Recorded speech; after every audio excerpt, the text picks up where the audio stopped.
Ladies and gentlemen, I am the microphone messiah, Phillip Antoine. I am joined by Brian Tronick, a former Bulletcast champion, and Brandon Tanguma, another former Bulletcast champion. Hey, yo. How's it going, gentlemen? Philip, it's going great. March Madness is upon us. I might be gambling at this very moment. So if I seem distracted, if I yell curse words on accident, that might be why. Shout out Longwood. None of that's happening. Mr. Tronick, how are you doing today? Doing fantastic. All right. Very, very sad news took place on Monday. Early in the morning, Kevin Nash announced that Scott Hall would be taken off of life support, and the RIPs started rolling in. Though technically he was still breathing. He was alive for about like 4.5 or 5 hours once he was off life support, but then he passed away. Yeah, we lost the bad guy. This one hurt, man. This one hurt. Razor Ramon, Scott Hall is probably the one wrestler that I have impersonated more than anyone. I can't tell you how many buildings I have walked in and out of doing the surfer walk of Scott Hall. I posted the video from my Chabot days of me, doing the most famous line and throwing a toothpick at the camera. And yeah, man, I'm looking at my giant Razor poster in my room right now. It's just it's crazy, man. It's crazy that the bad guy's gone because he's from like an era where like all his buddies were still around. You know what I mean? Because like you go to certain meet and greets and there's always like a couple missing from like a certain era because they're no longer with us. Scott's the first one to go from his specific era. So I mean, Tronic, you were growing up with it, man. What are your thoughts on the loss of Razor Ramon? It's crazy. I mean, you said it just now, like, his whole circle of people are still here. You know what I mean? So, and he was super young, 63. I mean, there's people currently still doing it in the ring at his age. You know what I mean? I mean, Sting being one of them, someone who was also not really in his circle, but comes from that era. So, it was so random, so out of nowhere. And, Scott was someone who made an impact on me personally. I was a huge WCW fan back in the day. So, seeing him come from WWF and coming over and jumping ship and starting the whole hostile takeover thing, I can watch all of that back still to this day and not get tired of it. And it's just crazy, man. It's crazy. It is. Brandon, you had the opportunity to meet Scott, right, with the NWO? Yes, I did. I mean, me and you both, we went to StarCast in Las Vegas. I was able to meet him. Obviously it was like a group setting. I didn't like have any like conversations or everything with him, but I mean, the life and career of Scott Hall, it's like a very interesting one because he's one of those guys. He was never world champion. He was never like the guy. He was always, kind of upper mid card. He wasn't the greatest wrestler in the world, but he just always had it. He had that like, cool swag factor. And I mean, he just, even though he wasn't like the top guy anywhere he went, he's so influential to everywhere he went. I mean, Razor Ramon, that ladder match with Shawn Michaels at WrestleMania 10, the first quote unquote first ladder match. Bret Hart would, differ from that, but fantastic match. He goes over to WCW, and if that never happened, who knows what the world of wrestling would have looked like? No Stone Cold, no Attitude Era. He also had you talked about Sting, who's still wrestling today. He was very influential, and maybe the reason why we have like the Crow Sting, because he saw the Crow movie. He was, said, oh, that'd be a good look for you, Sting, and here we are. So, and obviously, the personal stuff and all that other stuff, in like the 2000s and everything like that. But Scott Hall, influential and just one of the all-time greats, even though he wasn't never, world champion. We can honestly say Scott Hall is the greatest wrestler to never win the world title. People throw Perfect's name out there. They throw Piper, which is all, all very credible acts. But I think we can honestly say it's Scott Hall. Because, I mean, if you look at it, man, like watch that WCW run, like he lost a lot. but it never affected him because he could come out there and say, "Hey, yo, it's survey time," and then the crowd they're eating into the palm of his hand, and he did that for months, right, Tronic? That same promo every single time, and it was just great. It was awesome. I mean, I was watching a lot of the the OG vignettes from '92, and just they took it from Scarface, and it made Scarface probably an even more popular movie. Hell, there are people that think that Scarface ripped off a Razor Ramon. You know what I'm saying? And I'm looking on Twitter and stuff, and there are people who actually still think he's Latino to this day. You want to know what else is crazy? Is that he started off doing that stuff, and at first it was a little like you can tell it wasn't natural, but then it just became natural to him. Like it was, I mean, that's how he talked. Like it was almost like he's been talking like that his whole life, which you can argue and say he kind of was.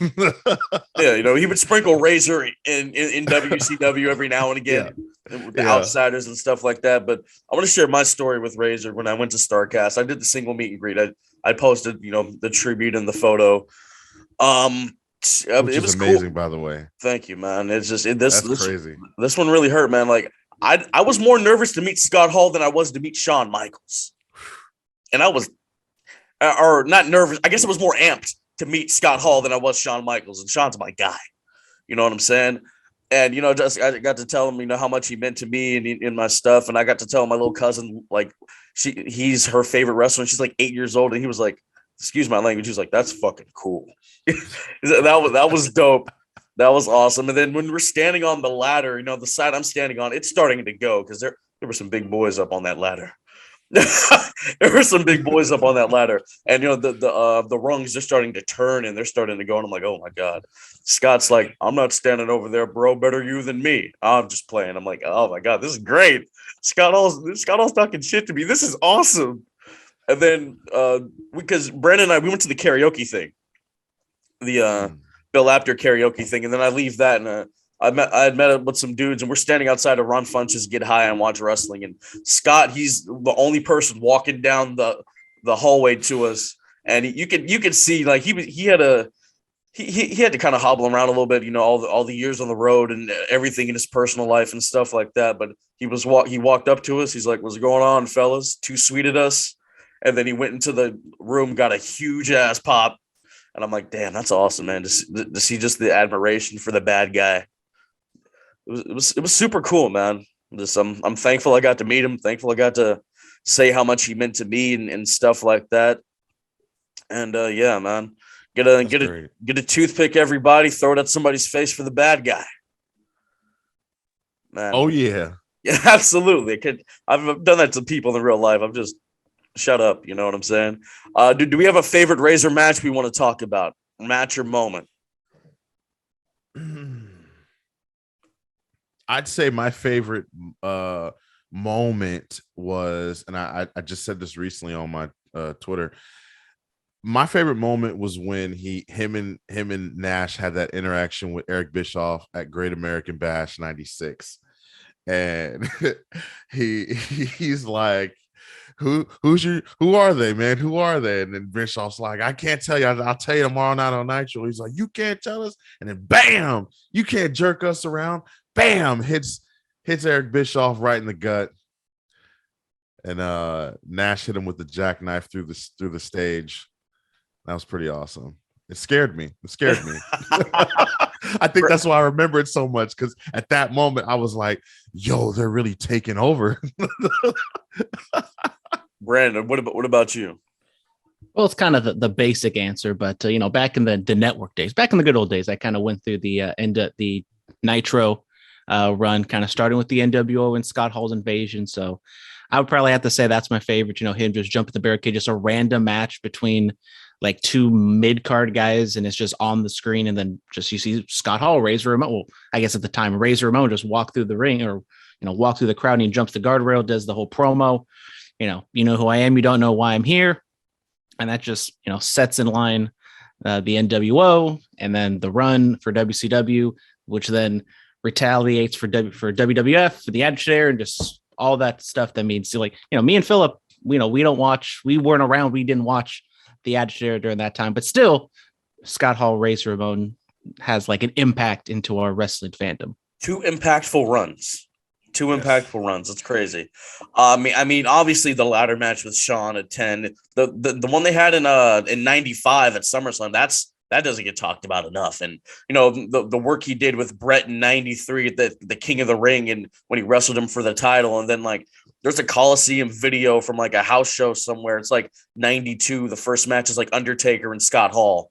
Just a lot of like underrated stuff. And one of my favorite Scott Hall moments, right? I posted on the Bulletcast, him walking out to the Fugees, Ready or Not, at ECW. I'm like, Scott Hall was down, bro. I got to see him and Nash do that at the Cow Palace as a kid years ago. So, somebody hit me up and told me about that. How was that, bro? It was amazing. Like I was kind of confused because it wasn't the NWO music, and back then I'm young. I don't know what the hell's going on. I got my Hollywood bandana on, my foam spray painted WCW title belt. But to see it now and how impactful that was and still is, it's crazy. Knowing that I was there for one of those. Man, I'm telling you, that is like the most underrated, awesome entrance of all time. Just him strolling out to Ready or Not. I'm like, this guy's really walking out to Lauryn Hill. This is dope. Nash yesterday posted a video of him and Scott Hall coming out to it in Japan. Oh, they used to do that in Japan too. I was like, and Hall is just strutting, like nodding his head, like just going crazy to the music. I was like, wow, man, what a time. It is. If I ever get an entrance as a commentator, I'm breaking out the Ready or Not. I'll do it, bro. I'll do the walk real quick. Yo, I can see it. Anything for the bad guy, man. Like I said on Twitter, man, Scott's going to be sprinkled throughout this episode. You're going to hear sound bites. You're going to hear, I'll clean the table for you, man. Which I said that to my grandma once, and she was not happy. She was like, "You clean the table, man? I'll clear the table for you, man." This is great stuff. R.I.P. Scott Hall. Thank you for the memories. Razor Ramon, hard work pays off, dreams come true. Bad times don't last, but bad guys do. Moving on. We're on What a Maneuver. The deal got done. This is going to be our new home for merchandise. Yeah, so all our crazy little logos and artwork and stuff that in Brightest Day X, shout out Weapon X. All that stuff is going to be there. So how do we feel, boys? You can actually get the Bullet Bloodline shirt now. I'm a cop. Absolutely, as you should. I'm a cop. Yes, I'm a cop. You know what I'm saying? Maybe we'll get a, you know what I'm saying? You guys are in law enforcement? Bulletcast Universal Heavyweight Champion Brian. Wow. BT shirt. No selling BT in the BC. You know what I'm saying? Your joke was corny. That's why I didn't sell it. That's the point, Phillip. I'm the king of corny over here. Bro, I can't wait to kick out of your finish, bro. I don't even get a finish. That's how much of a jobber I am. Oh, God. Even Brooklyn Brawler had a finish. Hell, even Berlin had a finish. Jesus Christ. Oh, man. So, yeah, that happened. And then something else also happened. The executive vice president of talent relations for this fine organization that we are had to upload a video because Brian Tronick has been wilding for months and months and months on end. Look, man, that man was he was going to go on vacation. He had to do that in the outskirts of Milpitas. He sent it to me. I'm like, all right, bro, I'll upload it. It's whatever. He had to get one of the guys, one of our cameramen, Carl, and Carl, he has asthma. So that was the heavy breathing that you hear in the video. Brandon, what are your thoughts on our EVP having to do this? Well, Brian, he's quote unquote new to the podcast. He's been making his name known around here. And, sometimes the board of directors, the higher ups, sometimes they just got to, lay the hammer down and show them who's boss. But WrestleMania, it's coming. The true champion will be crowned. And we all know it doesn't matter about night one. It's all about night two because your boy cashing in, Mr. Seth Rollins, Mr. Money in the Bank, not Otis. I'm winning. I'm walking out. So it don't even matter who's a champion, what videos you put out. It don't matter. Okay. You guys didn't even know we had an executive vice president, did you? Yeah. One of our higher power. One of our offices is in Milpitas. And how come I've never been? I'm a day 2 guy, and I have not had a tour of this establishment. Well, this office. I mean, we're moving locations. We're trying to find the lease is too high out there. We're trying to find somewhere else. But I mean, do you want to meet the EVP? I would like to meet the EVP. What are y'all doing Saturday night? We're hanging out. I'm hanging out. Can I be the chief Brandon officer? I made that joke when Brandy was CBO of what's it call it of AEW. Wow, you're like 3 years too late. I don't know what you're talking about. But Brian Tronick, what are your thoughts on this? You see what you had to do? The what a maneuver deal almost didn't get done. When I was in Bakersfield, I had a meeting with these guys at a steakhouse. I had to pay $52 for a steak just so we can sit down and chop it up. It was delicious steak, by the way. So I saw the video, and as many did. I didn't appreciate it. I mean, I think that if anyone's been watching and listening and understanding what's been going on here at the Bullcast, I am the true champ. I am the ratings grabber. I am the ratings maker, the show maker. Bro, okay? What did Mr. Mark say in that video? These antics may have worked from that other show you came from, but they don't work here.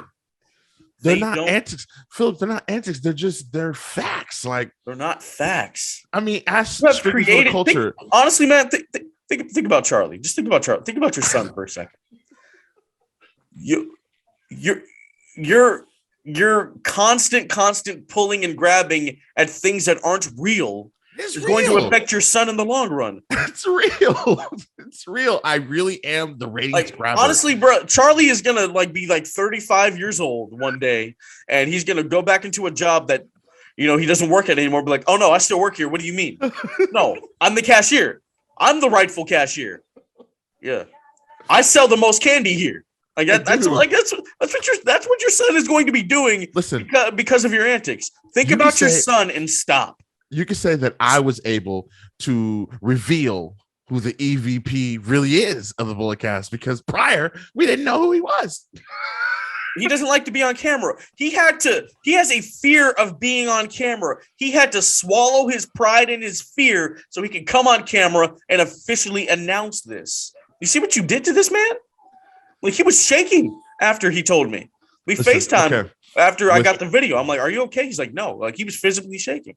I must say, so that I'm not fined and that I am not disciplined any further, I will say that I will hold back and I will wait until after WrestleMania to talk about me being champion. So I respect the wishes and the demands from the EVP and the higher ups here at Bulletcast, and so that is my statement.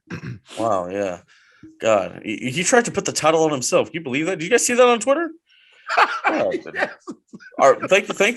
Thankfully, our president, Freddie Prinze Jr., had to overrule that. FPJ, baby. Yo. Hey, he's all that. Yes, sir. Yes, sir. Yes, sir. You're welcome. All right, let's go talk about Friday Night Smackdown. Some really sad, scary news. Big E Langston broke his neck. He was in a tag match with Kofi Kingston, and Ridge Holland and Sheamus were there. Ridge Holland suplexes Big E, and E lands right on his head. Thankfully, there's no severe spinal damage. You won't need surgery or anything like that. But scary sight, man. T's and P's are going out to Big E. Brandon, what are your thoughts? Just a scary, sad situation with Big E. I mean, the bump, it looked nasty. From what I've heard, obviously Ridge Holland was just super empathetic and sorry for what happened. But things like that happened. If anything, it also kind of just puts even more how did he survive this from Madcap Moss? Because whatever. But Big E, he's such a beloved guy. Everybody loves him. There's no one can say a bad thing about him. And there's an interview out there when he was champion talking about how, you put your life and your career in the hands of others, and it's a lot of trust. And unfortunately, it just kind of it came to fruition. He fell. I mean, we don't know exactly the extent of it. I mean, he's talked about it, but we don't know if this is career ending, how long he'll be out. But prayers up, T's and P's to Big E, and hopefully he gets better. And whatever the future may hold, I know he's going to kill it.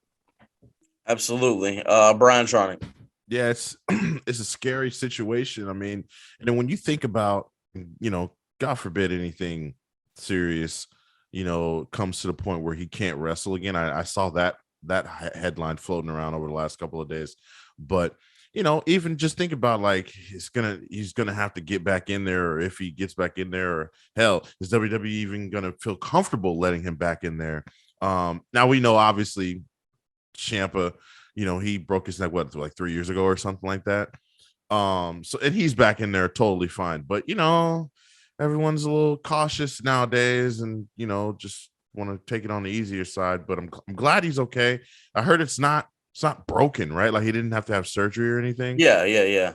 And Okay. Taz put something out there saying just because you're strong doesn't mean you can throw people or something like that, which is true, bro. Like there wasn't a proper technique to it. Like he didn't have the arch. The arch is the key thing when you're suplexing anybody. I suplex kids for a living.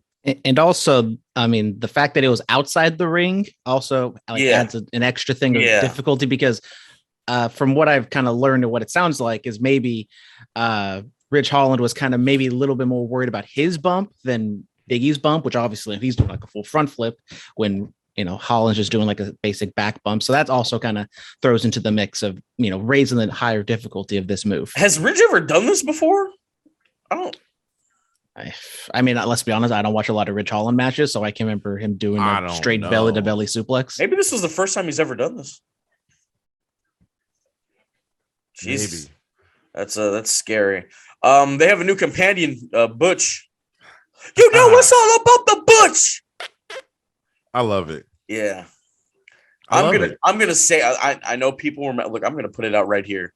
People got upset when Kerry Von Erich became the Texas Tornado. People got upset when Claudio Castagnoli became Antonio Cesaro. People got upset when Prince Devitt became Finn Balor. Guess what? They got over. Hell, Piper Niven. Doudrop is stupid. It is a stupid name. She's having 2 to 3 seg matches with Bianca Belair on Raw, and they're actually good. And she was in the main event with Becky Lynch for the world title. So it doesn't matter the name change. If you can get over, it's okay. Yeah, definitely. I think that we're getting back into that era of WWE where, we're going to do what we want with you. Like if we got an idea for you, if we got a character, this you will know, like if you're this person over here, no, when you come here, you're going to be this person. And WWE is in the IP business. Intellectual property business. That's what they are. That's what they are. Yep. Hey, man. You have any thoughts, Brandon? I mean, I think the name's stupid. I mean, you go however many years of him being Pete Dunne, and then just he magically goes to the main roster, and now he's Butch. But if he can get over, does it even matter? Is he going to get over? I mean, we don't know. I don't know. He laid Kofi out. He's still fighting like Pete Dunne. Like, bro, like if he can get over, it doesn't matter.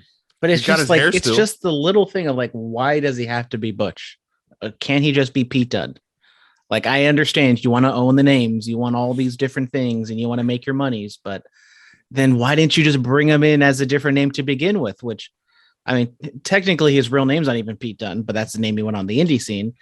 But it's just like this whole thing of, he was on NXT UK and that was Triple H's thing and he did his own thing, but now Vince is kind of taking over NXT and obviously the main roster. So now he's changing his name. I just roll my eyes at it and I just kind of given up at this point. It's whatever, bro. Like, who cares?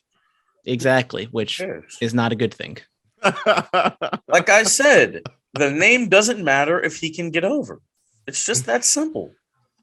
I mean, Dolph Ziggler, I still say is this really stupid name, but we've gotten over that by this point. Yeah, just accepted it. Here we are. If Butch in 6 months becomes the Intercontinental Champion, will you be okay with it by then, Brandon? No, it's still a stupid name. I don't care. I mean, it's still Walter. I'm not calling him Gunther. Well, I know, but for the most part, one thing that is most annoying is they get to the main roster and then the WWE don't know what to do with them. They don't get booked right. Like that's the bigger picture, right? Yeah, I mean, I guess, and it's also Mickey like Ash is a stupid name too. You ignore. I mean, I know I think but I will give them the benefit. They did do kind of the best thing of just like saying, you know him as this name, but we call him Butch. His middle name is Butch. You guys didn't know? Yeah, it's still stupid. I think people, the fact that no one's really talking about it anymore, I think they did good by at least acknowledging that he went by a different name. I think they'd have caught more heat if they'd have just acted like he wasn't called a different name for. I'm gonna change your guys' names on here. I'm gonna talk to the EVP. The Dewdrop one was also stupid because Eva Marie gave her the name. Then Dewdrop turns on her, and it was clear Dewdrop, didn't like the name or whatever. But then she just kept it. Well, she wasn't getting over as Piper Niven, so yeah, I'll be Dewdrop. I'm pretty sure she was over as Piper Niven never got a world title match. Dewdrop did. Think about it. Piper Niven was never in WWE. Yes, she was. Main roster WWE? No, but she was in WWE. Okay. She was in WWE though. That's my point. Hey yo. Jesus. Brock Lesnar said he doesn't care about titles and throws the World Heavyweight Championship. He almost yo. Does he have control of his strength, or is it just, oh well, if it hits somebody, it hits somebody? Like, is he willing to pay for whatever medical bills he's gonna have to pay for if he accidentally? Well, remember that one time, like years ago, where he took apart the table and then he just chucked one of the monitors and it bounced and almost landed in the crowd. Jesus. Good times. Remember that time he threw the door? I think it did hit somebody or something like that. They said, yeah, it did, but he didn't press charges because he said he's happy to be able to say he got hit by a door by Brock Lesnar. That's crazy, bruh. Go listen to the Michael K show. Brock Lesnar was on there with Peter Rosenberg. Brock Lesnar's a very interesting individual. He said he got intimidated by a bull moose, but then composed himself and shot it. He said he watches Friends. I'm like, that's the soundbite of the cinch. Brock Lesnar watches Friends. He's not a TV guy, but he'll throw it on. How many years does Lesnar have in wrestling? Like not capable, but like until he's like, all right, I'm done doing this. Whenever he feels like it. Was he 44? I mean, like, honestly, really. Like, he said he was retired, but ching to ching. Have money. Yeah, the money talks, baby. It's a great movie. Go watch it. All right, let's get outside of the ring. Charlie Sheen, right? Yeah, Charlie Sheen. And Chris Tucker. I said Chris Tucker and somebody else the other day, and Cindy was like, "No, what?" And I was like, "Oh, Charlie Sheen. That's right, Charlie Sheen." Yes, winning. You guys remember that was a thing? I did that way too. I got tiger blood in me. I did that way too much. I'm gonna bring it back. Winning. Charlie Sheen was in Scary Movie 4. I asked him the other day. I said, "Why was Dr. Phil in it? Like, why was Shaq in it? Like, who? Like, we don't know. We don't know. God, Jesus. When's the next Scary Movie comes out? We need it. Scary Movie 5 was terrible. Like, hey, shout out my my professor for journalism ethics or journalism law. His son wrote Scary Movie 5, and it was always a running bit that he just buried the movie the entire course. It was hilarious. It was actually a question on a test. Wow. How did that guy? That's forget what his name is. I don't even think I've ever seen Scary Movie 5. Don't. It's not worth your time, bro. I might have to pull it up. Like, Lindsay Lohan, she could have done better. Could she have? She should have stuck to The Parent Trap. Or Freaky Friday. Freaky Friday is an underrated classic. Or Herbie. Was it Herbie? What's the car movie? Kirby? No, it's not Kirby. She was in a car movie. You're right. I'm gonna look it up. Lindsay Lohan was? Yes. We're just gonna look up all the old Lindsay Lohan movies. Yes, Herbie, Fully Loaded from 2005. That's right. I haven't seen that either. All right. Oh dang! Philip's mom's trying to chime in on the Lindsay Lohan talk. I know. No. How do you feel about Lindsay Lohan's cocaine addiction, mother? Oh, sorry. Cocaine's a hell of a drug. She sold me. Queen Charmel is going into the WWE Hall of Fame. She will be inducted by King. Yeah. Yes. But by every great man, there is an even greater woman. They were the original Barack and Michelle before Barack and Michelle. All right? I'll say it here. I will say it here. Brian Tronic, what are your thoughts on Queen Charmel going into the hall? I think it's great. A lot of people online were like, "Oh, why? It doesn't make sense." But I think it makes total sense. Was she like, a freaking champion or anything like that? No, but I think she played a big part in King Booker. Okay, she was a Nitro girl. If you're a Nitro girl and you were in WWE, yeah, you deserve to be in the Hall of Fame. Mm-hmm. Put the Nitro girls in the Hall of Fame. We need one last routine. Need one last routine. Yes. I think a couple of them were in those cages on a Raw Underground. Yeah. Brendan, what are your thoughts on them going in? What are your thoughts? It's the WWE Hall of Fame, so I don't have too much of hot takes to talk about it. But good for her. She was an integral part to his character. Yeah, good for her. It's gonna be cool to see King Booker to do his shtick and do his little intro. And I still don't really understand how the thing is going to work, like in terms of the ceremony, because it's right after SmackDown. It's probably gonna be really long. If she's even gonna like get that much time, if any time, because I've heard like maybe not everyone's gonna get a speech, especially with the Undertaker. It's just kind of the Undertaker show. So yeah, good for her, I guess. Oh, we're going, right? I heard maybe you guys were going, but then something happened to where only one of us is going now. That's what I've heard. Okay. Living on the street. I know. I got sold out. Can you believe that? I'm sold out like 97. You guys should go. I'm sold out. Are you guys going? No, we're not. Why I didn't get asked, so I'm not going. We're going to Vegas. Yeah, real party. We'll leave you here. I'm going to Vegas too with y'all. No, you're not. I am. While you're changing diapers. No, you're not. Oh wait, no. That's July. It's after. It's after. We can go. It's May. But Vegas is May. Oh, I thought it was July. What's in July's Money in the Bank. Yeah. Okay, no. Yeah, it's May. So that's even better. Birthday present. For who? My birthday's May 2nd. All right. Well, this is like May 20th. Happy birthday. Cindy's is May 26th. Cindy's birthday present. Happy birthday. So Cindy's coming too? Yeah. What should be like 9 months pregnant at that point? No. The baby's due in June. Okay. So 8 months. All right. Well, let's see. You got a bill for me, man? You know who I am, man? I am Razor Ramon. People find out I eat in this restaurant, they line up down the street, Chico. Get out of here, man. What's next? Maybe I could mop the floor for you, huh, man? You like that? Maybe I mop your floor. Want me to go in the back? Maybe I could wash some dishes for you, man. Huh? You like that, man? Huh? Here, man. Come here. Maybe I pick the food from your teeth. Would you like that, Chico? I pick the food for you.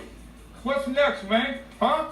Maybe I could bust the table for you, Chico, huh? Would you like me to clear the table for you, man? Maybe I could clear the table, huh? Is that what you would like, man? I clear the table, man. I clear the table for you, man. All right, Killer Cross is going to be going to New Japan. He's going to be wrestling Minoru Suzuki. Yeah. Cool. What's up? How come? What's the deal with Cross? Am I missing something? He's controlling his narrative. Oh, we are going to talk about that. Good news. Breaking news, everybody. I like to formally announce today I canceled my New Japan World membership. Oh no! I don't know why you were still paying for that anyway. Exactly. I was looking. I got the email from Netflix. They're hiking up the prices. Man, MLB season's coming around. I think I'm gonna buy their streaming thing. So I was like, you know what? I haven't watched New Japan in a while. Might as well just cut some fat. Save the $10 a month, and no more New Japan World for me right now. That's cool, man. Sad day. Get that control your narrative rules and regulations pulled up, though. We're gonna talk about that. Jesus. But yeah, Killer Cross, New Japan, throw him in the G1 should be a good time, right? Yeah. Joey Janella, or Joey Geneva, as he's once known by Enzo Amore, is set to leave AEW once his contract expires. Tony Khan doesn't know how to book talent. How come nobody's saying that about? How come nobody's saying that? How come nobody's really? How come nobody's saying that? I think some people are just happy. You know, some people are happy to collect a check and wrestle on AEW. We're talking about the internet fans. Oh, how come no one's? Yeah. Oh, you know, we all know why. we know. We know. They're fickle. No, but I mean, Joey Janela, I mean, I like the guy. I thought he could have done more. He had a nice little start, but he had the feud with Sonny Kiss, and then that was it. His career went down once. And they gave him Casey or Kayla Rossi, whatever that girl's name is. Like, they put a heater behind him. I'm like, all right, yeah. Like, this, get him off of dark. This could be something, but no. Everything him with the TNT title with her like behind him, that seems like a nice little angle. Yeah, I mean, I didn't know too much about Joey Janela when AEW first started, and I kind of looked into him. I've seen some of his GCW indie stuff, and I was like, oh, this guy's cool. Not the best body or look in the world, but just the way he carries himself and his, demeanor, I did like. And then just for whatever reason, it just never really clicked. He kind of just got lost in the shuffle from all the different signings, and he's been kind of vocal and talking about how he's not super happy with it. And I mean, I can't blame him. I mean, he was honestly one of the bigger signings they had to start the promotion, and they just never really did anything with him outside, like, the little Sonny Kiss tag team they had for a little bit. And even then they did the breakup, and that was just like on dark, and no one even saw it. I actually saw it. A friend of mine showed it to me. I'm like, oh wow, okay. Yeah. I mean, he started off good with like the Moxley match, and he had like a Darby Allin match or something. But besides that, like the first year outside like 2019, early 2020, just nothing. Yeah. As soon as Penelope Ford shows up, everything started going down. What happened to Kip Sabian? He's wearing a bag ringside at dark tapings. All right. Yeah. Do we have the rules for control your narrative? Do we have the rules for this thing? The rules and regulations for control your narrative. Are we going to that show in San Jose? Absolutely not. There's a control your narrative in San Jose. Yeah, it's in June. I kind of want to see what that's gonna look like, bro. Oh. It's like it's what Strowman, EC3, Flip Gordon's being advertised. I kind of want to go just to see like what this thing is. Honestly, I do. I'll be honest. I am scouring the internet for control your narrative rules, and I do not know what you're talking about. It might be on their Twitter or on EC3's Twitter or something. Let me pull it. You're supposed to be the looker upper. Well, when you just spring it on me while we're doing a podcast, how you am I supposed had like 5 minutes to find? I had like 2 minutes. First, I'll be honest, I didn't really hear what you said, so I thought you were asking me to pull up a card. I found it. I just went to his Instagram and I found it. Who's his Instagram? EC3. The owner of the thing. Okay, that's not control your narrative. That's, EC3 putting, if you said, oh, go to EC3's Instagram and pull this up, then okay, I would have found it. But you just said control your narrative something. And then I thought you were telling me to bring up a card. So then I went to Cage Match. I found all their cards, but then rules and regulations. Well, you said something while Brian was saying something. So I was trying to listen to two don't things talk at over once. me. Yeah, Brian, don't talk over him. I have it here. All right, no. I'm gonna send it to you, Brandon, so you can read it. How about that? Thank you. I appreciate that. Yes, there you are, Brandon Tanguma. It's being underscore force.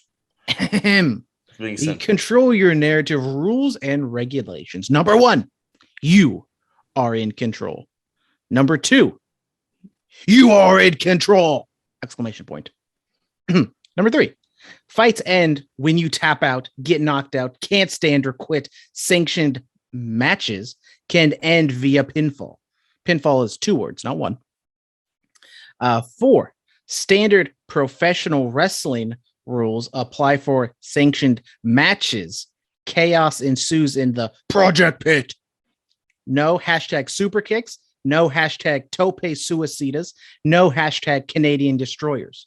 Number 6. The fight isn't with your opponent. It's with yourself. Number 7. Fights will go on as long as they have to. They have to. TOO. Sanctioned matches hit their times. If you want to hashtag control your narrative, you have to fight. And that's it. Wow. Hey, do you think they'll have me as a commentator? Yes. You think they'll draft me as a commentator? Yep. I'll be like a number 1 draft pick like Baker Mayfield, right? And then request a trade. I mean, and send a very heartfelt, sad emo boy high school breakup letter on social media. Hey, bro, it's okay. I'll be like him. I'll have a career at Oklahoma. I'll win a Heisman. You'll have more commercials than playoff appearances. It's okay. It's okay. I'm chasing a bag. I'm chasing a bag. You feel me? That's what I'm Gotta saying. get it. Shout out Baker. But control your narrative. It's something. It's something, guys. It is a thing that is happening. That's all I can say about it. I need to see this product. I heard the tapings were not good, but I want to see it. Are we going, Tronic? Do you want to go? I want to go. I want to see this. I actually want to go. Oh my God. Oh Jesus Christ. We're going. We're going. There are new WWE recruits. There are new WWE recruits. The beautiful redhead is formerly the notorious Mimi. I called one of her matches for GCW or for GSW. You did it again. I'm tired of it. Phillip, can you interview me so I can get a job? I don't know, man. Damn. You just have to associate with me. Tronic started to associate with me. He got another kid on the way. Boom. You know what I'm saying? like I bring lives into this world. You feel me? Yes. You know what I'm saying? Jesus. But congrats to all the new recruits. Hope they save them and you make them. I'm saying. I hope they have a nice career. I really do. Hope it works out for all of them. I really do. Inside the ring, Titus Alexander wins the Wrestling Prestige Championship at West Coast Pro. He lost it the next day, but still, I mean, it's okay, Phillip. You did it again. I know. How was West Coast Pro? You actually went. You weren't a flake for once. How was that? It was good. It was fun. It was felt good to be back in the West Coast Pro Zone. How was Robert Martyr? How was he? Man, let me tell you something. I felt like the only Robert Martyr fan in the crowd, but he got it.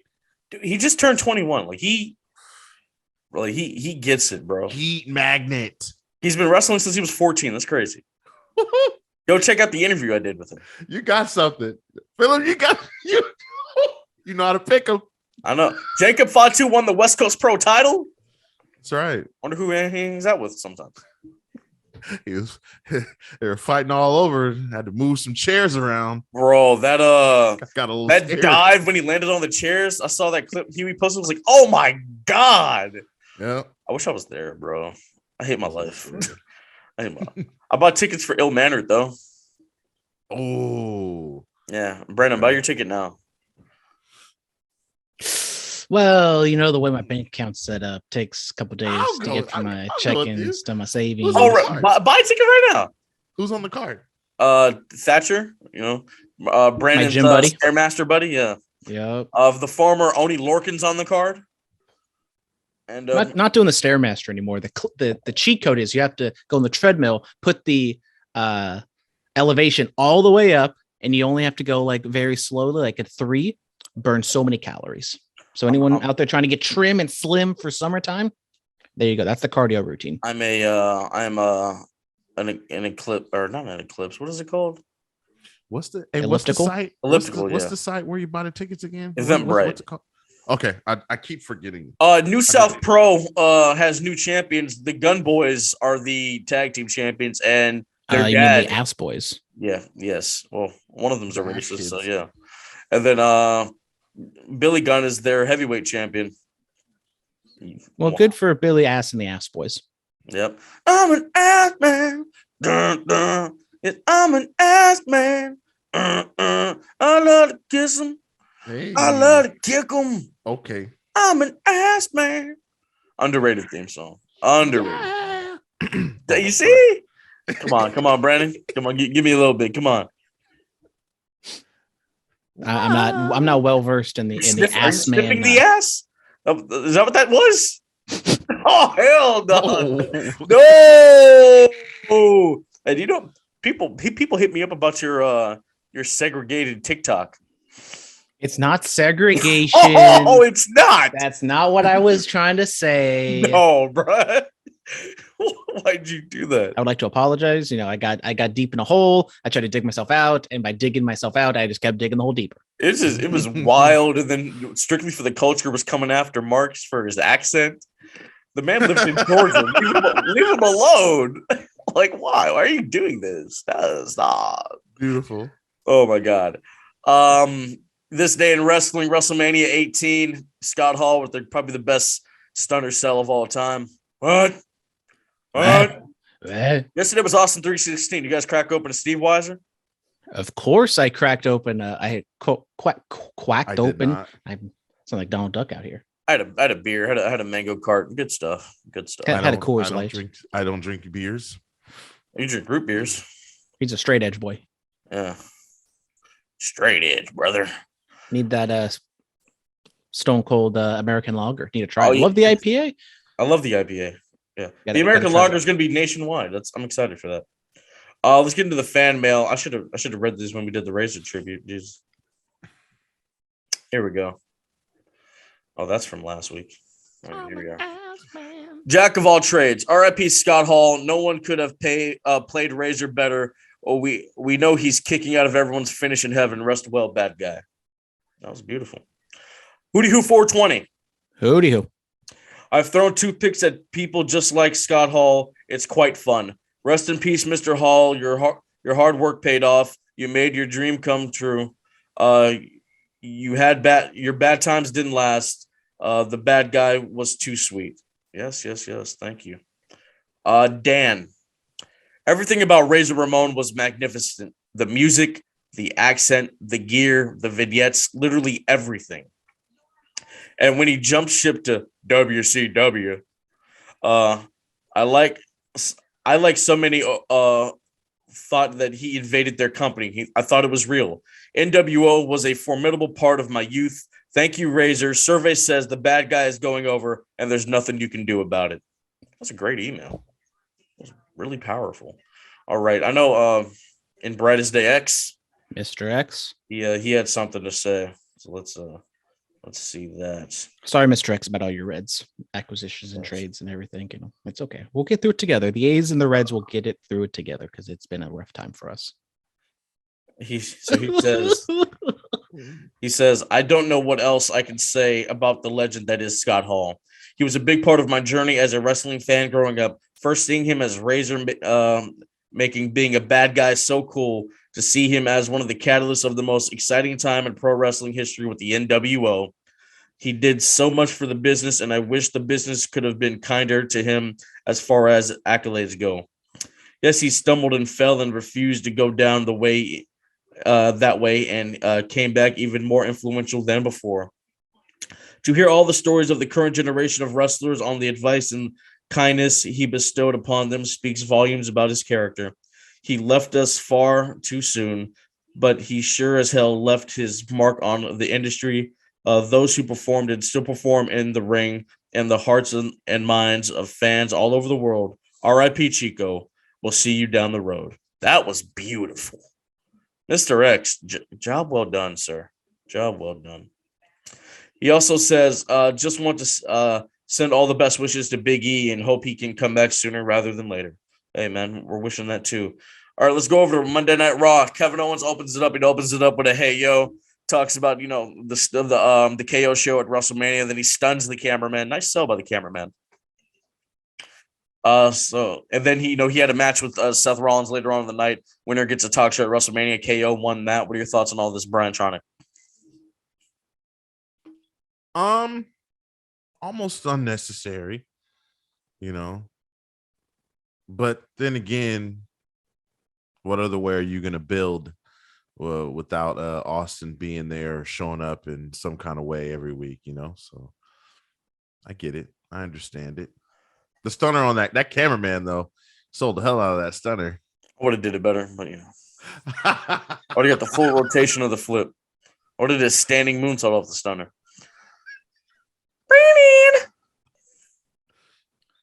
I mean, the promo was fine. As Brian said, Stone Cold not being there, it's kind of asking a lot to have him, for Kevin Owens to quote unquote build this thing up. And they are relying a lot on Kevin Owens recently, like especially with no Brock Lesnar, no title picture at all on Raw. Kevin Owens has been relied on a lot to, do the talking and the matches and all these other things. I mean, it's a 3-hour show, so you got to fill up time. And they're right now, I think, relying on Kevin Owens the most, which is surprising, but just signed a contract, wanted to make him happy, might as well use him, right? Yes. Damian Priest defeats Finn Balor. Priest does that surfer walk to the ring like the bad guy. Even does a Razor's Edge. I like it. Yes. I'm at the bust out of Razor's Edge one of these days. Priest is one of my favorites. Priest is great, man. Did you watch him when he was Punishment Martinez? A little bit towards the end. Okay. Towards the end, and I was pretty excited. You saw him at All In? Was he at All In? He was in that Battle Royal, the over budget Battle Royale. Shout out Jordan Grace. Okay, yeah, I think I remember him. I remember him being in that then. I know what Brandon's favorite picture on the internet is. I don't know what you're talking about. Oh, really? Yeah, no clue. Is it on his TikTok? It's on Jordan Grace's Instagram. It's the one she posted for her birthday. That's all I'm gonna say. You mean the one that got taken down? Oh, it did. I got taken down, so I couldn't see it. No, I know you screenshot it. I don't know what you're talking about. Hey, yo. Survey time. Did all you people come to see WCW? Or did all you people come to see the? Pretty close, but that's one more for the good guys. Edge cut a promo again. Oh man, did he? He's the benchmark, bro. Just like I'm kind of the benchmark in this industry. What are the odds of that, man? What are the odds of that? He's got new theme music. I like it. I love it. I'm a fan. Yes. The rated R superstar. Yes. Him and Styles are going to tear it up at WrestleMania. Probably, honestly, might be the best match of both two nights. I mean, if it is, I bet AJ Styles. That's all I'm going to say.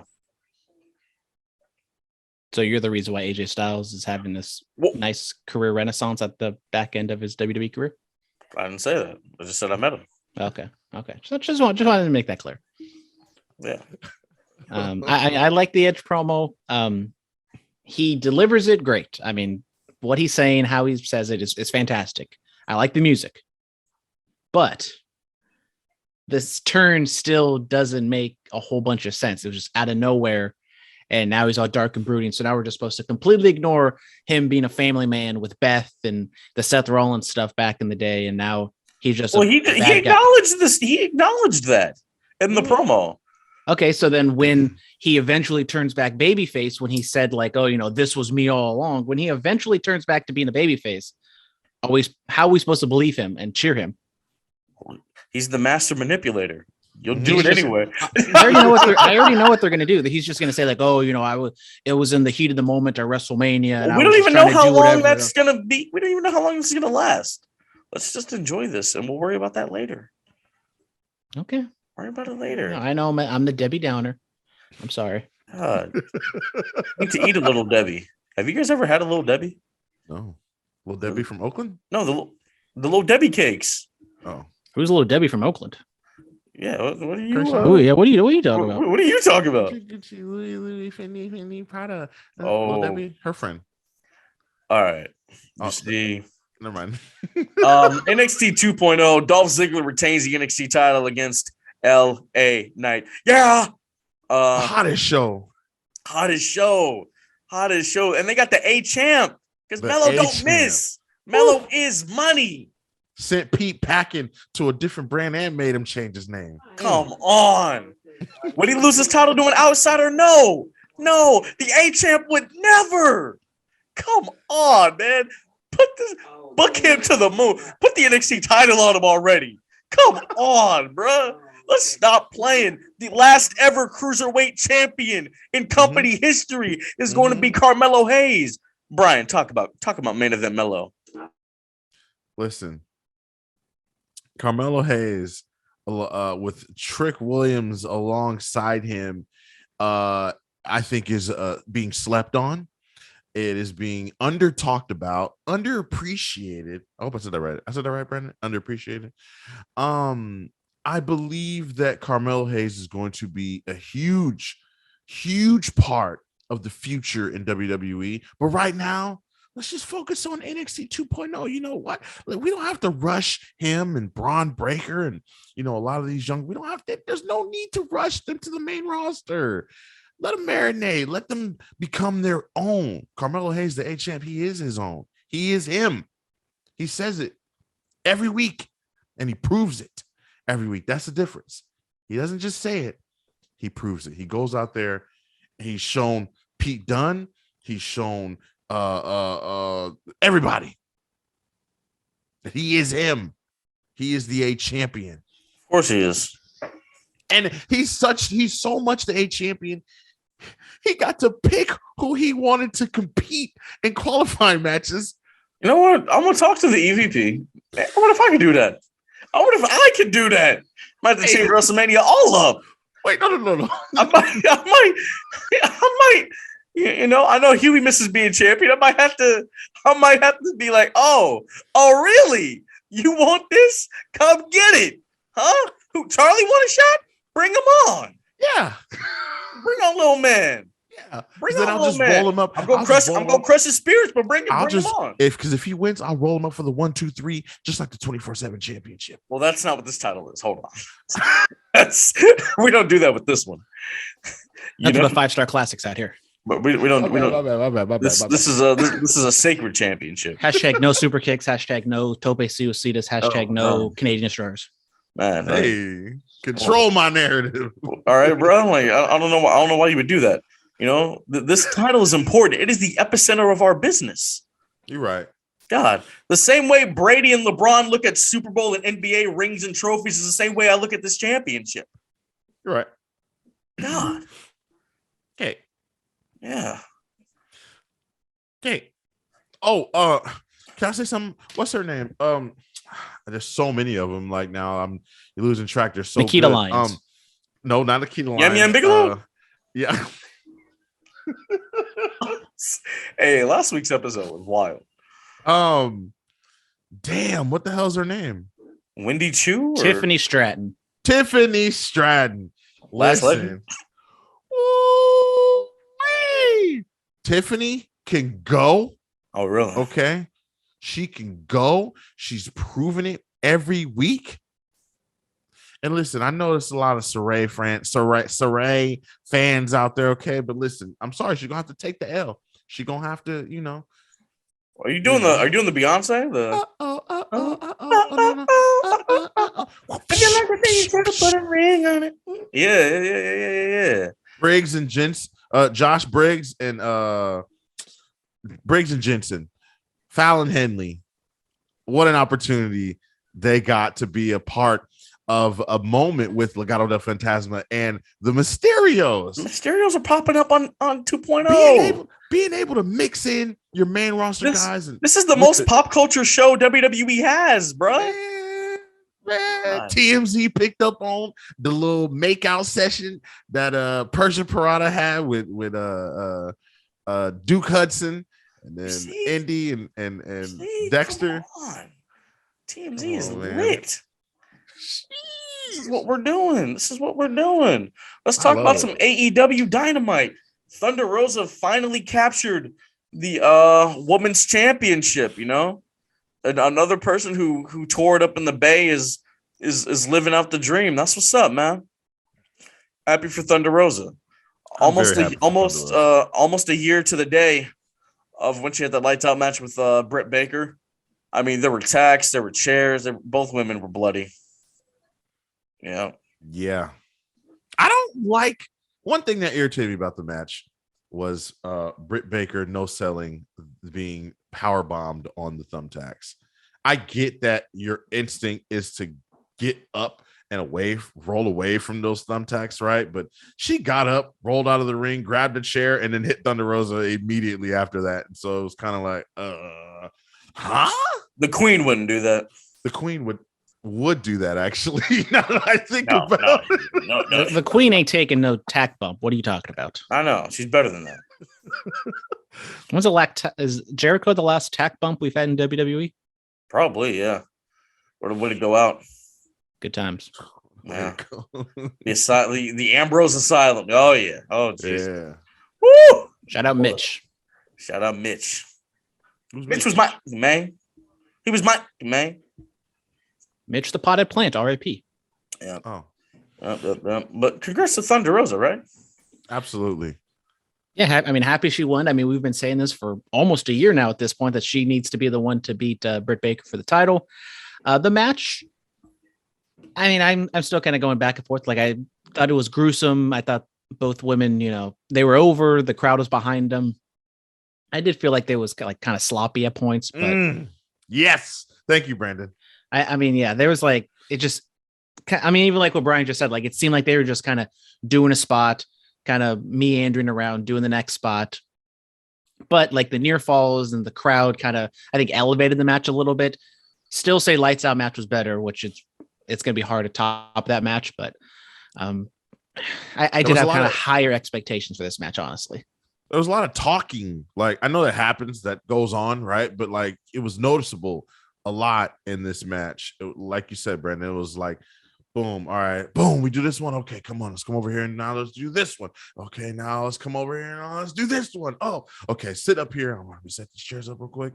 All right, you ready? Oh, God, it hurt. All right, now I'm gonna roll this way. You know what I'm saying? See, I am an unbiased sports journalist. I can praise and bash WWE, but I do the same to AEW. Okay, so you can't be saying I'm the AEW guy and they're the WWE guy. Okay, so I'm talking about. I'm unbiased here. If AEW messes up, I'm gonna call it out. That doesn't happen with sports entertainers. Speaking of sports entertainers, the Jericho Appreciation Society, baby, they are sports entertainers. Chris Jericho, arguably the greatest sports entertainer of all time. You hear that term? We're just throwing it out there. Oh, thank you so much. Yes, my personal assistant is handing me. Oh, there we go. There it is. The championship of the #1 sports entertainment podcast. So I have to say real quick, that is a really good-looking championship title. I know. I designed it myself. Can't wait to have it in 2 weeks. I can't wait to finally hold that thing up. And oh no, y'all still hold the other one. I still get the Pride toy title. That's the one I get. Of course you do. Yeah. The OG title, because I'm the first ever champ. I can rewrite the history books. But yeah, I mean, sports entertainment that's brilliant, man. Jericho taking the Vince-isms and using them with the new character. I love it. You know, we're a sports entertainment podcast. You guys know that? Is that not cheap though? Like for Jericho to do that, or is it? It can be looked at as very Chris Jericho or cheap. Like if it was somebody else, it'd be like, oh, okay, you're using that to try and get heat. All right, whatever. It is low hanging fruit. He's like going very over the top with it. Like I remember in NXT, Tommaso Ciampa did the same thing. He called him he called himself a sports entertainer, which he was doing that to get heat, but it also wasn't like his entire character. But it seems like this is going to be Jericho's character. He's like the WWE guy in AEW, which, I mean, with whatever their new names are, 2.0 and Daniel Garcia, kind of lower card guys. I don't know what the ceiling is for this. And Jericho loves his comedy. He wasn't really able to do it with the Inner Circle that much. So maybe this is just him kind of, taking a step back and doing something different, which he always does. But I mean, I didn't like it that much. I see what they were doing, and I'm not going to like bury it right out of the gate, but I just don't know what you do with this type of what you do with this outside of like the Kingston Pride and Powerful 6-man. And then it's simple. What do you do with that outside of that? You sports entertain. What do? You stand in the middle of the ring for 10 minutes and have an opening promo? Yes. Yes, you do that. You sports entertain. You play to the camera more than you actually wrestle in the match. You sports entertain. You're a sports entertainment podcaster. You should know this. I'm surprised they didn't throw a St. Patrick's Day, meal party, and then someone gets hit with a flying pie. Why would they do that? AEW can't pull that off. Maybe Jericho with his crew, yeah, but the rest of them, no. So does that mean we're gonna have some sort of in-ring segment, like a new Jericho, highlight reel or something? Probably. Would be nice. A new Jeritron. What are we at now? Would this be like a Jeritron? It'd be 6,000. 10,000? It'd be a 6,000. We left off at 5,000. Yep. MJF and Wardlow, they happen. Wardlow does not win the TNT title. MJF comes out, smashes Wardlow's head or pushes him into the post. Scorpio Sky retains, and then Wardlow for a brief second had MJF all to himself, and the chairs happen, and yeah, Dynamite doesn't ring to the head, baby. Brandon. I like the match between MJF and Scorpio Sky. They did obviously book themselves into a corner with the finish. So Scorpio Sky, he didn't really look that great, to be honest, because Wardlow was dominating for most of it. But they got out of it. Wardlow loses. The powerbomb thing, Symphony of Destruction, whatever they're calling it, is over with the crowd. They really do like the power bombs. Big pop when MJF almost had the power bomb himself. So that's good. It did kind of suck that the crowd was chanting CM Punk and they didn't bring it. He didn't come out. I wasn't aware he was even advertised and not going to be on the show. No Sammy Guevara, Ty Conti to make the save. It does. I do like how AEW usually they have baby faces work with each other, even if they're not in a pairing or in a group together. So I didn't like that all that much, but kind of the overarching thing, they are onto something right now with Wardlow and MJF. Double or Nothing is going to be fantastic. Can't wait. Can't believe we're going. I do wonder what they do with Scorpio Sky now, because it seems like, Wardlow's going to do his own thing with MJF. Sky, he's had a year-long winning streak, but I don't think anyone really knew that because it was all on Dark Elevation. He had one match a month, bro. He had one match a month. Exactly. So, he's a heel.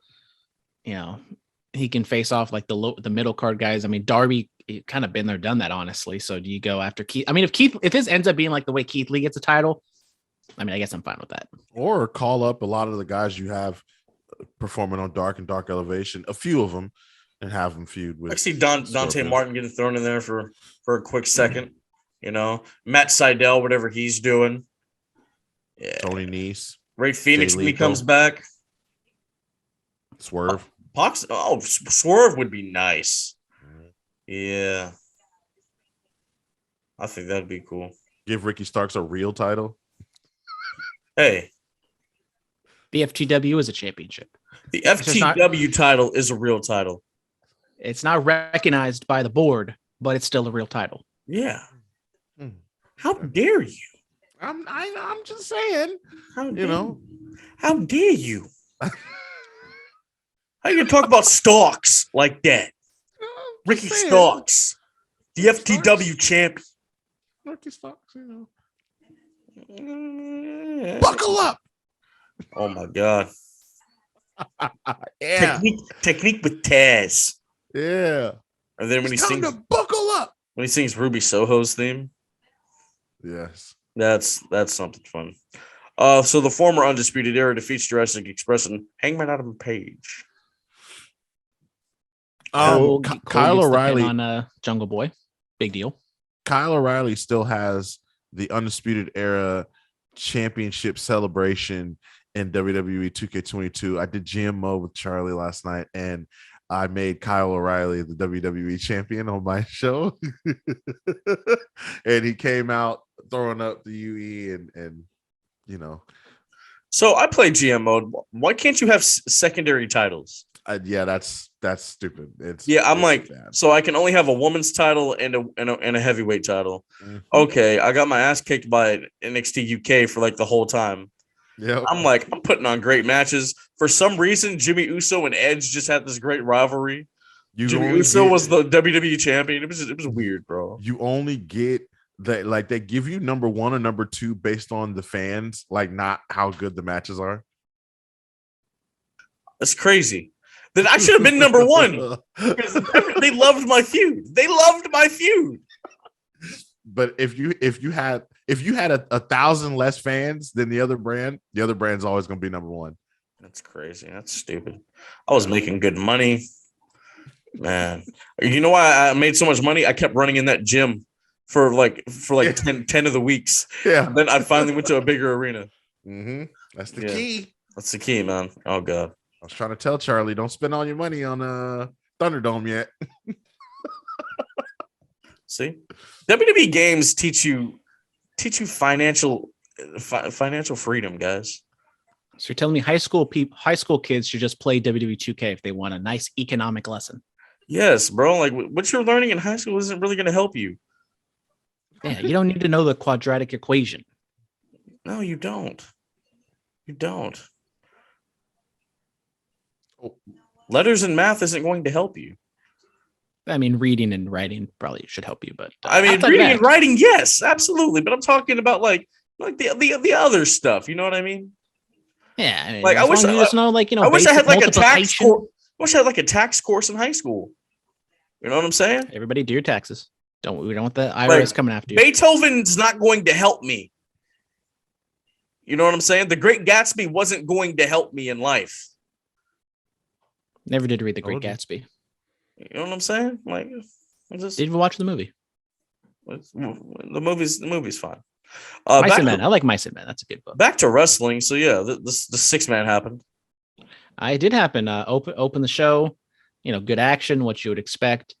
As I said, you know, Cole pinning Jungle Boy, kind of a big deal because, you know, I guess you would say Jungle Boy would be the pseudo guy to take the loss there because they don't want Luchasaurus to take a pin. So continuing this little feud with Adam Cole and Hangman, I would assume this is a battle of the belts because don't they have Battle of the Belts coming up in like a few weeks or a month or something? So maybe that's what they build to. And then after that, I don't know what they do at Double or Nothing. Unless they do pull the trigger on a title change, which I don't know if they would do that. They should. Keep me interested. Kenny Omega's still hanging around. We did have the Young Bucks and MJF, FTR have a little appearance teasing. They are heavily teasing Bret Hart possibly being the new manager for FTR. I don't know if that's the case or not, but they're leaning into it. I heard Sam Roberts say that Bret Hart is the Babe Ruth of wrestling. Is this true? No. Who is? If Babe Ruth, I would say, would be like Luthez or like Bruno. Like he's an older person, but still regarded as one of the all-time greats. And it's one of those questions like if you threw him into today's wrestling, how would he have done? Because it's such a different dynamic. Bret Hart, I would say he's more. Mark McGuire. No, because even Mark McGuire wasn't considered like the best during his era. I was gonna almost say Ken Griffey. That was my next one. I was gonna say Griffey. You know, he really good, super talented. Jason Giambi. Oh, really? I used to love Jason. I feel like it was a better. Go on to the next thing. I'll try to think of one. Mox and Daniels, or not, I don't even know why I'm. Yeah, so we're the you to get slapped by William Regal. That's basically the whole segment. Sheesh. Bret Hart is the Mike Schmidt of wrestling. Shout out Mike Schmidt, one of the best third basemen in history, but not exactly regarded as one of the best players ever. What was that? Hey, what was that dude that used to play for the A's? What was the last name? Was Chavez. No, his last name was Chavez. Eric Chavez. Yes. Eric Chavez, one of my favorite players of all time. One of the reasons I went number 3 all the time. Yes. Yeah. I was a big Eric Chavez fan back in the day. My little league team was the A's. I was a big fan. Big fan. Yep. I used to like that guy too. I used to play it. Who's the Eric Chavez of wrestling? Who? There we go. That's one. The Eric Chavez of That's wrestling. One. I'm trying to like fit them into like the years they played. So like early 2000s. My mom said Seth Rollins is the Eric Chavez of wrestling. That might be a little disrespectful to Seth Rollins, honestly, because I love Eric Chavez, but he was like very heavily defensive. He had like a really great prime, but then he kind of fell off at the end. All right. I'm gonna throw this one out here because we're talking. You know, we did the Razor tribute. Who's the Scott Hall of baseball? There you go. Scott Hall of baseball. So Ooh, he'd be like really cool, but not exactly like the top tier guys. Yeah. Ricky Henderson. Ricky. Okay. All right. Even though I love Ricky, well, I would say Ricky's one of the best players of all time. I don't think a lot of people would say that. I'm a little biased. Okay. All right. We'll see that. Has it really been 20 years since Rock and Hogan? What do you mean? I've just been seeing the clips floating around. People. Well, we did this day in wrestling 20 years ago today, WrestleMania 18. Someone doesn't listen. I listen, Phillip. Thank you. Okay. I pay attention. All right. Lastly, except when you ask about Troy Narrative, I don't listen to that. The Hardys, they Honestly, defeat Private Party. I can't remember which WrestleMania that was on anyway. So Wait, what? I get 17 and 18 mixed up a lot. Okay. How? Because wasn't 17? It's the X's. It's the X. That's why. X7. 17. Okay, yeah. 17 was Rock and Austin. Yes. And then 18 was Rock and Hogan. Okay. And Jericho and Triple H. I get it. Jericho and Triple H. Wasn't the NWO there in? No, they weren't there in 17, right? No, okay. It was 18. NWO only had a cup of coffee in 2002. Yeah. Shawn Michaels was a part of the NWO. Good yes. times. Shawn Michaels was part of the NWO. So was Booker for a night. Yes, the NWO trunks. Booker sold them on that treasure show. Traded them in. The Hardys defeat Private Party. They did. Matt Hardy looked blown up. Man, yeah, Matt Hardy ain't exactly looking like the Hardy Boys. Jeff Hardy still, he still looks like Jeff Hardy. Matt Hardy, as a thinning boy myself, Matt, the hair might need to go. Getting a little. I didn't notice that until yesterday. Yeah, I was like, "Yo, because his hair's always pulled back." Yes, he just needs to keep the ponytail, then it's good. Matt's he's always had long hair, right? He's never had like a short hair. I mean, he's had look. He's cut it to like neck length, but like nothing like short. You know what I mean? He never went full Jericho. Yeah. He's got that Shawn Michaels thing going. Which I was thinking, is this the longest hair Jericho's ever had since like Y2J? Like since his debut? Yeah, it is. Really long right now. It is. That's my friend, guys. I'm so proud of him. So proud of everything he's This doing. is what you come to the Bulletcast for. We talk about wrestlers' hair. Talk about my hair. I was bald for a little bit. Now I have hair again. It's fantastic. Hey, what's the plug? Or the posted. plugs, if you know what I'm saying. People they're asking like, what did you do? I can't reveal my secrets like that. I mean, if you're willing to pay, then I'll let you know. I was like, yo, Phillip was bald. Oh, yeah. See, that was a different life. 2020 was a wild time. Okay. Like it's back into 2019 to 2020. I was a bald boy. Everyone's stressed out at that time. It's okay. Yeah. I couldn't go to a barber. I was like, oh, let's shave it. Yep. All right. Superstar Spotlight, Razor Ramon. Anybody else? I'm gonna say Razor. I'm gonna say Scott Hall. Oh. Hey. Oh. All right. Promo and match pick. Anything Razor Ramon. Anything Scott Hall. Whatever you feel like, guys, do it for the bad guy, chicos. I mean, you saw the video I posted, right? It right in the lens, though. That's precision, baby. Hey, the Messiah don't miss. Yes, sir. I'll at your boy, ladies. I'll at your boy. Hit my line, 281-330-8004. Yes, sir. All right. This Sunday, if you guys can get out to San Jose, Agua and Indie Handshake, they're doing a wrestling show together. Stop, collaborate, and wrestle. You'll see a lot of your favorites. D-Rogue, Midas Creed, World's Freshest Tag Team, NPR, Dark Sheik. I think is she going to be on the show? I'm not sure. I know Dave Dutra and Lisa Lace are going to take on Adriel Noctis and Sandra Moon. So a lot of cool stuff's happening at this show, man. So it's in San Jose. It's at some hall. Follow Ugwa or Indie Handshake on all social media platforms to find out where it is and where you can buy tickets. I'll be there conducting some interviews. And that's going to do it for us. Thank you guys so much. Stay clean, stay strong, stay safe. Once again, RIP to the bad guy. In my lifetime, I've learned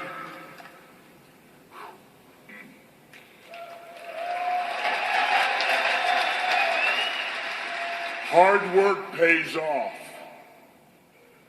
Dreams come true. Bad times don't last, but bad guys do. Bulletcast for life. Yeah. Bulletcast. What's going on? Stacy. This elite podcast in here. Ain't nobody better. Look. Yeah. Listen to us every time we live in the side. When you turn it on, it's just defining the mind. If you feel it, our opinions is great. When everything we moving now in the state, turn us on. If the feeling is right, every opinion now comes from the heart. No time we move it apart. We on the radio, it's wrestling. Time's aggression. Here is the feeling in the pool. Get the lesson. And if you want to prove it. This has been the Bulletcast. Thank you for listening.